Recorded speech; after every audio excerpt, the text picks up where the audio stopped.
জগতে 3 রকমের ধর্মের লোক বেশি আছে, খ্রিস্টান, ইসলাম আর হিন্দু।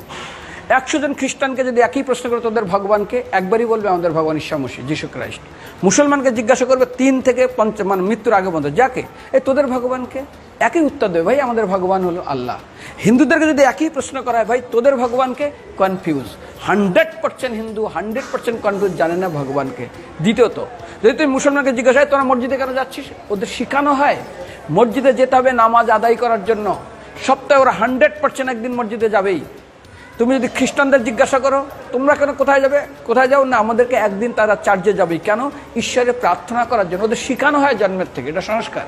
আর হিন্দুদের যদি জিজ্ঞাসা করে তোমরা মন্দিরে কেন যাচ্ছ, হ্যাঁ আমার ছেলের বিয়ে হচ্ছে না, আমার মেয়ের বাচ্চা হচ্ছে না, আমার বাবা হসপিটালে আছে, কালকের আমার মামলার ডেট আছে, আমার ব্যবসা খুব খারাপ, আমার শরীর খুব খারাপ। 99.99 হিন্দু জানে না মন্দিরে কেন আসা উচিত, তাদের ভগবানকে মৃত্যুর পরে কোথায় যাবে। মুসলমানকে জিজ্ঞাসা করবে মৃত্যুর পর কোথায় যাবে, বলবে ভাই নামাজ রোজা যদি না করি দোজকে যাব, অর্থাৎ নরকে যাব। যদি হিন্দুদেরকে জিজ্ঞাসা, ওদেরকে বলবে আর যদি করো নামাজ রোজা করি তাহলে বেহেশতে স্বর্গে যাব। যদি খ্রিস্টানদেরকে জিজ্ঞাসা করো, এই তোমরা যদি আমরা ঈশ্বর আরাধনা করি হেল অর্থাৎ নরকে যাব।